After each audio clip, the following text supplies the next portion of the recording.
Situasi pangan di Indonesia sesungguhnya sedang tidak baik gitu ya, terutama dalam 1 tahun terakhir.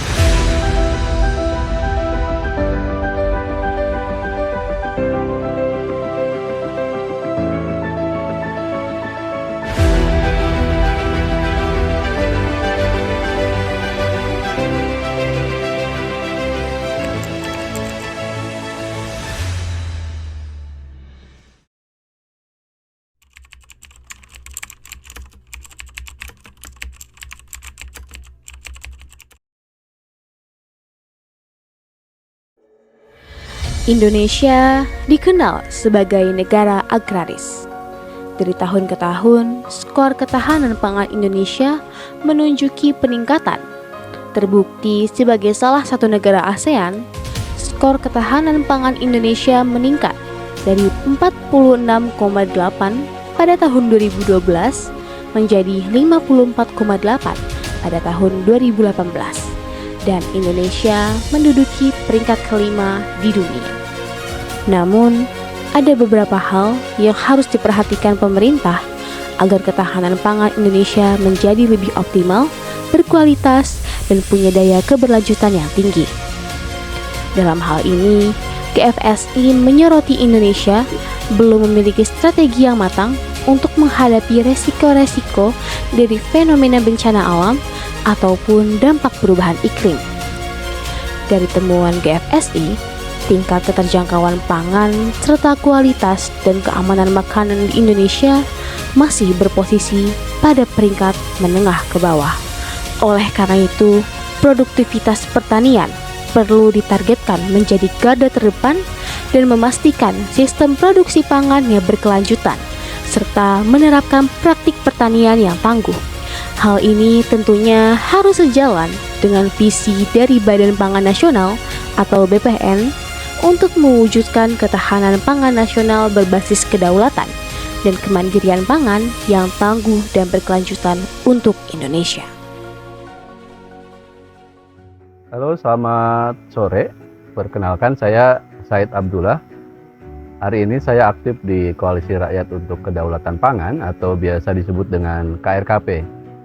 Satu NGO yang aktif di isu pertanian dan pangan. Kita mengusung tujuan utama adalah mewujudkan kedaulatan pangan di Indonesia. Situasi pangan di Indonesia sesungguhnya sedang tidak baik gitu ya, terutama dalam 1 tahun terakhir. Kenapa? Karena kita tahu dalam 1 tahun terakhir ini, tahun 2023, kita mengalami dampak perubahan iklim, yaitu El Nino. Kita tahu bersama El Nino adalah satu fenomena iklim yang musim kemaraunya itu lebih panjang dibandingkan dengan musim penghujan. Kalau kita mengamati dari bulan Agustus atau September ya, harusnya sudah mulai musim hujan di bulan-bulan November gitu ya. Tetapi dari bulan Juli Agustus kita mengalami perpanjangan masa kemarau. Apa dampaknya? Salah satu dampak yang paling besar kita rasakan adalah produksi pangan mengalami penurunan. Ciri sederhana yang bisa kita lihat di pasaran adalah harga pangan, terutama yang dihasilkan dari dalam negeri, itu mengalami kenaikan luar biasa. Beras salah satunya. Di dalam catatan sejarah, tahun ini merupakan tahun paling tinggi kenaikan harga beras. Ya.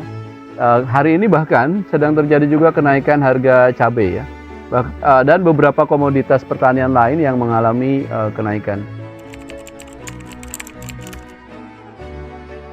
Satu tantangan di sektor pertanian adalah rendahnya regenerasi petani ya. Jadi petani-petani muda nggak mau balik ke dunia pertanian. Kalau kita tanya misalnya, survei yang pernah kami lakukan di 2015, anak-anak muda itu nggak mau ke pertanian. Kenapa? Karena anggapan mereka bahwa pertanian itu satu, kotor ya, kemudian capek gitu, repot, banyak kerjaan yang harus diselesaikan.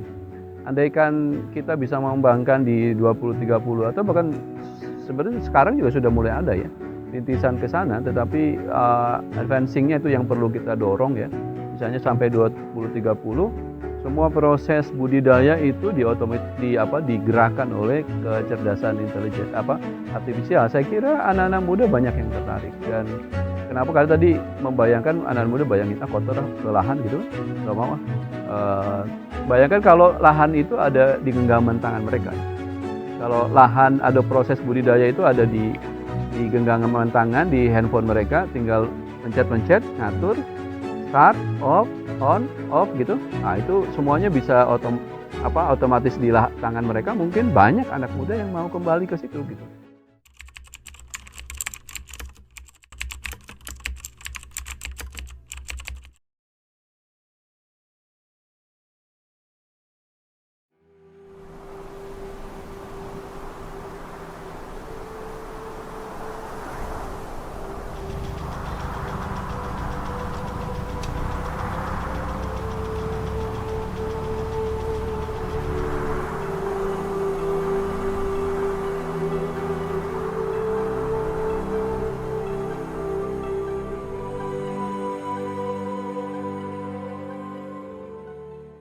Pertanian Indonesia sedang mengalami krisis dengan jumlah talenta muda yang kian menyusut.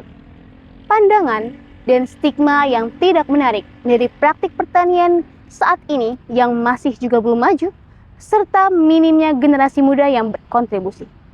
Sehingga hilang minatnya generasi muda membawa perubahan bagi pertanian di Indonesia. Penelitian saya tentang sistem monitoring di dalam smart greenhouse milik TMB. Yang dimonitoring ada suhu dan juga kelembapan. Kemudian dari sistem monitoring yang saya bangun nanti akan terbentuk sebuah web yang digunakan juga untuk menampilkan data dari setiap data-data monitoring di dalam greenhouse tadi seperti suhu, kelembapan, dan juga saya juga melakukan perlakuan terhadap chiller ataupun pendingin untuk rumah tanaman, untuk greenhouse. Saya membuat beberapa perlakuan dari air yang didinginkan oleh chiller, sehingga akan diketahui pengaruh dari setiap perlakuan chiller terhadap suhu dan kelembapan di dalam greenhouse. Penelitian saya dimulai dari awal tahun 2023. Awalnya saya mencari bagian mana yang masih menarik untuk dibahas pada setiap komponen dari smart greenhouse.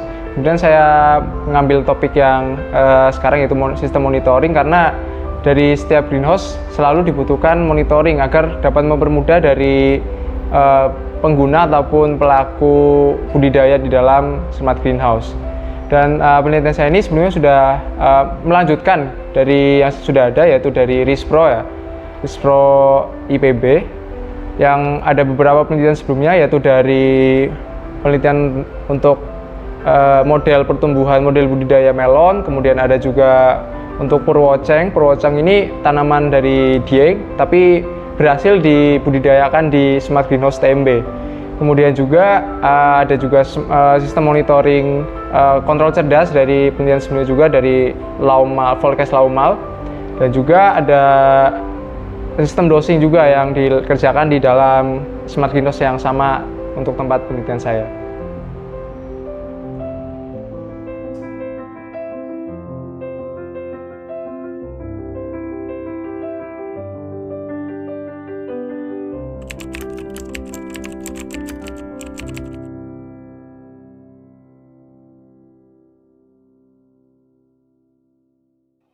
Ada 4 indikator yang digunakan oleh GSFI dalam mengukur ketahanan pangan tersebut ya.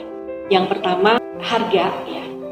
Harga keterjangkauan harga, kemudian ketersediaan pasokan, kemudian kualitas mutu dan juga nilai nutrisi serta keamanan dari pangan tersebut, dan yang keempat ketahanan dari sumber daya alam.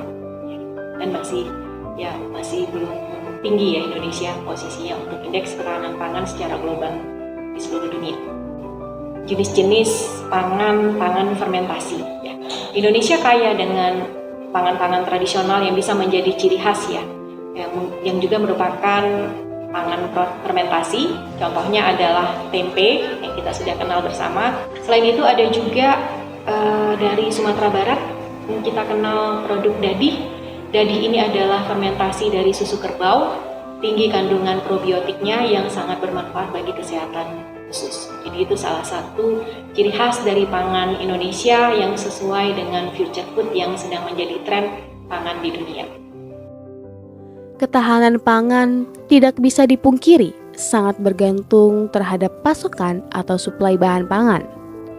Sehingga menjadi sangat krusial bagi pemerintah untuk memastikan kelancaran distribusinya. Seperti yang diketahui, pola konsumsi masyarakat pun berubah dengan cepat dalam beberapa tahun terakhir. Adanya pandemi COVID-19 yang melanda Indonesia sejak tahun 2020 lalu justru menjadi katalisator dalam percepatan pergeseran budaya belanja itu. Jika dulu masyarakat lebih suka belanja apapun dengan cara offline, langsung ke toko atau pasar, kini orang-orang lebih suka belanja online alias daring. Konsep belanja online ini berkembang dengan pesat dalam 1 dekade belakangan. Tapi, awal-awal muncul, orang lebih mengenal belanja online untuk produk pakaian, elektronik, atau makanan. Baru belakangan, produk sayuran dan buah-buahan segar pun mulai ditawarkan oleh sejumlah platform digital, salah satunya Sayurbox.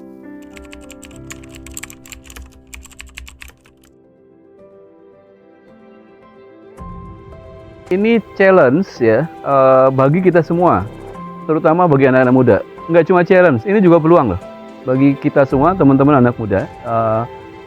Bagaimana bisa berkontribusi dan memastikan bahwa seluruh anak bangsa di Indonesia itu cukup pangan. Bagaimana bangsa Indonesia cukup tahan pangan. Oke. Apa challenge-nya? Challenge-nya adalah teman-teman menjadi satu kelompok penggerak untuk lahirnya proses produksi pangan yang menggunakan teknologi yang memadai. Untuk kedepannya, kita seharusnya dapat mengembangkan pertanian agar menjadi tidak dipandang sebelah mata lagi, karena untuk sekarang sudah banyak teknologi yang bisa diterapkan di dalam pertanian.